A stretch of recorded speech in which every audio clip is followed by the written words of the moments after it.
Welcome back to Rand on Real Estate. I'm your host, Greg Rand, on 77 WABC and WABCRadio.com.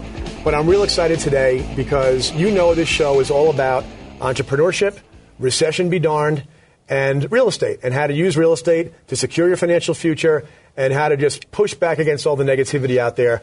So I have in the studio today, I'm actually in his studio today, the top entrepreneur in real estate in America. He is the co-founder of RE/MAX Real Estate. He's got, well, we'll talk about his company in a minute, but let me just welcome Dave Liniger. How are you, Dave? Doing great. Thank you very much. Great. Thanks for being here. So, okay, we just got finished in the first segment doing what is really my favorite segment of the show. It's called Smart People Saying Dopey Things About Real Estate. Not talking about you, talking about the people that I played the clips of and talked about, because there's a whole slew of new research that's come out recently that just, it topped the charts again in terms of smart people saying dopey things. And it's in the context of this. The new studies have come out that, we know the home ownership rate is coming down, okay? Less people are owning homes. We know the reasons for that are, harder mortgages to get, a tough economy, unemployment's kind of high, and we know that there are more people that are renting. But the geniuses out there who, Dave, they're housing experts because they live in one. That's where they get this from. They live under a roof. They think they're a housing expert. Their read of that trend is, well, people in the younger generation don't want to own homes anymore. So we have this whole slew of media coverage that says that, my favorite headline I just talked about was, the American dream, no, mom and dad, that's not my dream, that was yours. So, here we go again. What is your response to people out there who they talk in a microphone, they're behind the camera or in front of the camera, they have a word processor in a newspaper, and yet again they found a new way to trash the housing market? Well, you talk to a 20-year-old that says, I'm never going to own a house.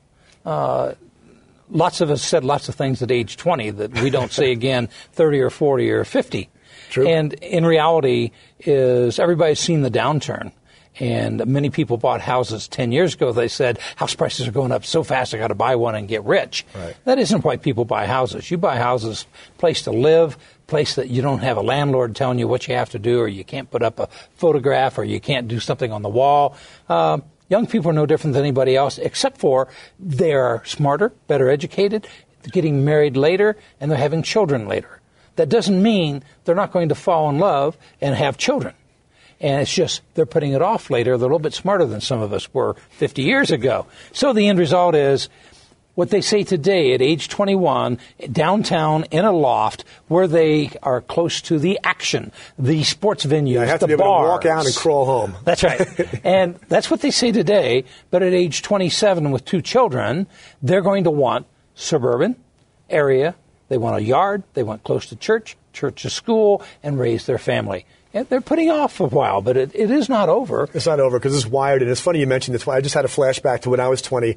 I was this close, and I mean this close, to getting a tattoo of a Roadrunner because I happen to be a big fan of the Plymouth Roadrunner. So to me, I was sure that I was never going to get tired of that, and I ended up not doing it. I look back now, and I'm kind of glad. So, yeah, I guess you do change after you hit 30 and 35 and have kids.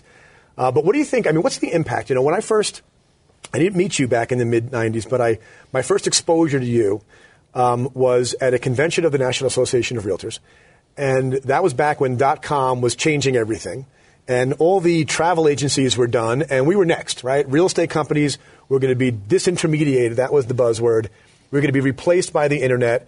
And you got ticked off about that, and you made a speech that kind of shook the foundations. And a lot of us out in the audience just fell in love and said, okay, a champion who's willing to bear some fangs and fight back against that kind of nonsense. And obviously, 15 years later, here we are, here you are. The industry is still very, very well intact. But we kind of have a new crop of, I don't want to call them enemies because I don't think they think of themselves that way, but they're doing harm. And that is people who are trying to help the housing crisis but making mistakes in Washington. So government where, one day they're doing something good, like helping people refinance homes, and the next day they want to take away the mortgage interest deduction to make it more expensive to actually have a mortgage. How do you push back, being one of the guys who's in charge of the biggest real estate company in the country, the world? How do you push back against that? Well, 15 years ago when that speech happened, you have to understand people who sell technology are selling their dream.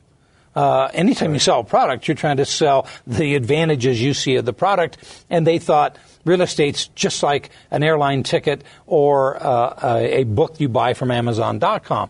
It is not. purchasing a property is a very complex transaction. It isn't something you can just go touch one button, charge it to your credit card.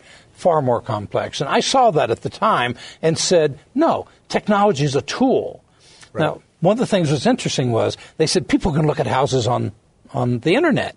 They didn't understand. They always wanted to look at houses. Right. I can remember 40 years ago having an MLS book, and the MLS book said, private confidential information. Do not give this out. Okay? And yet, every realtor would hand the book to their client from the last week and say, this is sort of like a Sears catalog. Leaf through it, see what you kind of like. Don't tell It'll give you an idea, you. And then come back and show me what you're interested in. I've got the key, and I'll get you in the houses and show you the latest listings. So the Internet was essentially a replacement of that book that you gave out, and obviously it worked. They're the most popular websites in the world. RE/MAX.com, the kind of traffic that you all get, and the kind of volume of sales opportunities that are created there is second to none in the industry. And it leads me to the question about the international site. Global.RE/MAX.com just launched a couple of months ago. What do we have there? We've got it in dozens of countries, dozens of languages. You're basically able to shop real estate globally now?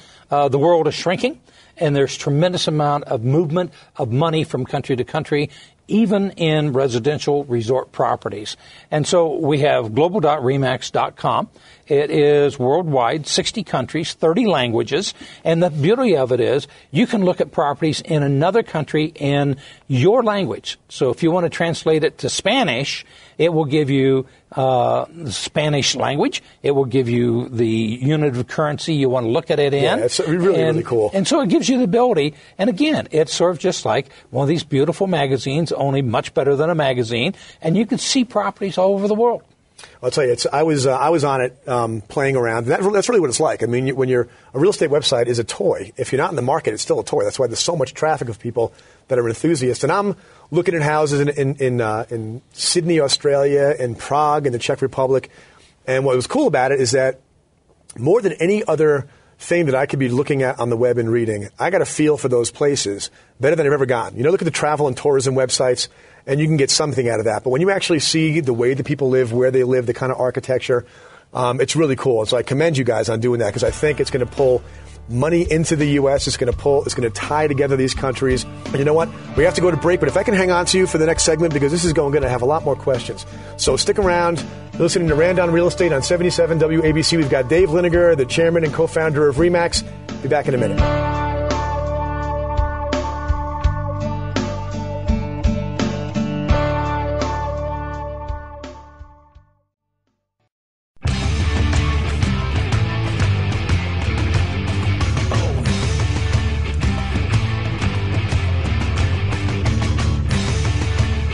Welcome back to Randon Real Estate on 77 WABC and WABCRadio.com. We've got Dave Liniger, the co-founder and chairman of RE/MAX Real Estate, the number one real estate company in the United States. And are you number one globally yet, or is that just a yet?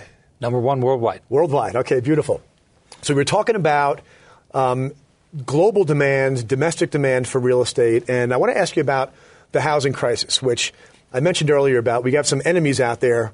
I talk a lot here about the media, who the best part about this show for me is I don't get mad anymore. I just take notes when I see stuff on TV, and then I come out and I bring it to the table here and show them why they're wrong. We're still going through a housing crisis. We see some signs of improvement, but the economy kind of has to improve before it's overall. What do you see in terms of demand for real estate? Is it gone? Is it gone for 20 years? Is it coming back? What do you see? Oh, there's a tremendous demand for real estate.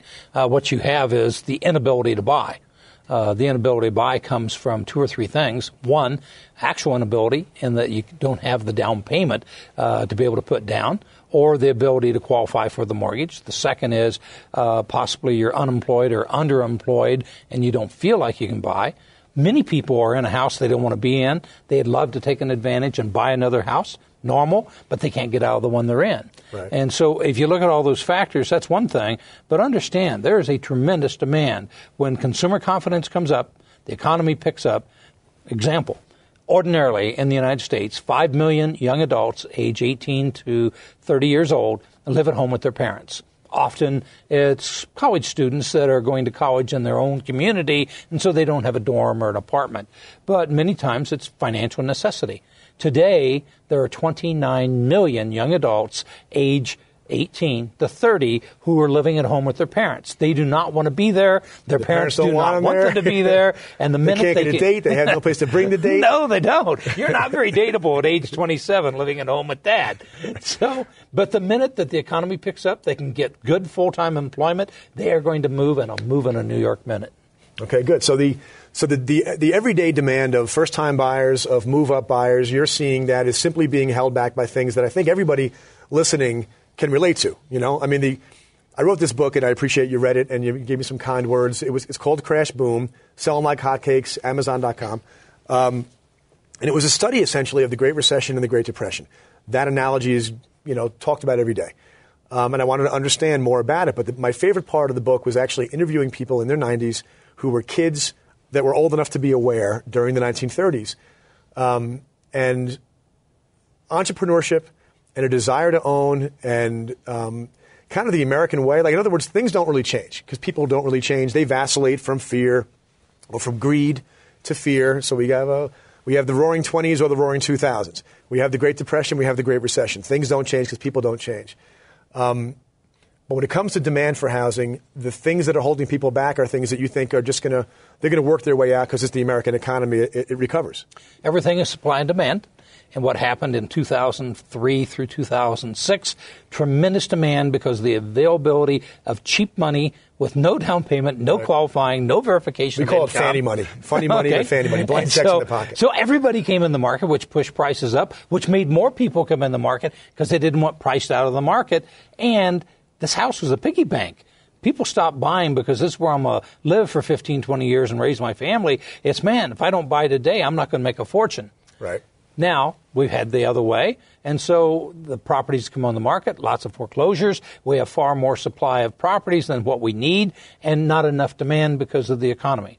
It will all work itself out, and we're going to see this really is the start of a recovery for us. It's not going to be overnight. It's going to be lengthy, but the factors are there that over the next 2 to 3 years, people will look back and say, I wish I'd bought a house at those prices. Right. And so investors, which is part of our audience, so this show is all about trying to encourage people who've never done it before, who we know are thinking about it. I mean, every barbecue I go to, if I ask the question, everybody there has been thinking about it.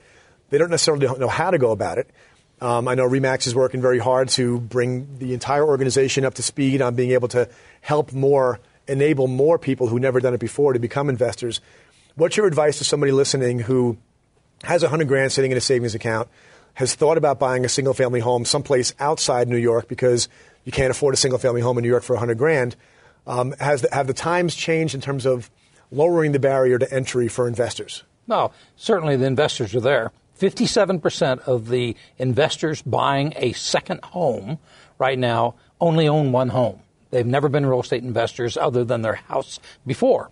And so it's not like a hedge fund trying to come in and buy 600 of them. Right. These are local people who see unbelievable opportunities, and they want to take advantage of it, and the opportunities are there.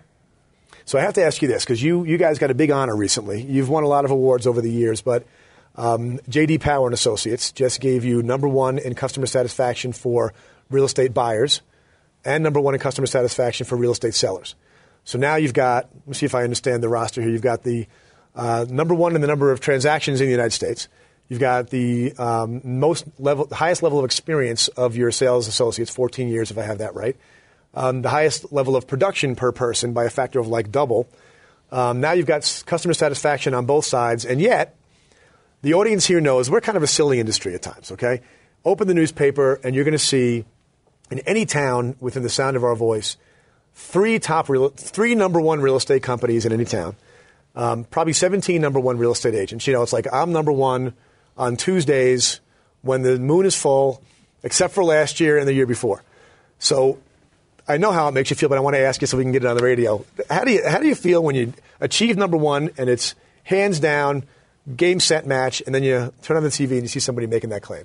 Well, the truth of the matter is everybody is desperate to have any competitive advantage they can get. Right. And so everybody's going to try to find something that they're #1 at. My mother says I'm the best realtor in town, and so on. The truth of the matter is that real estate is a complex transaction. and somebody who is meeting a realtor for the first time needs to check out what the real credentials are. And the credentials are two things. One, the individual agent, because this is the person that's going to represent you to the entire realtor community. So what's their experience level? What's their productivity? What is their professional excellence, and so on? And number two, what's the team they're with? The team is ordinarily the company, because it takes more than one agent.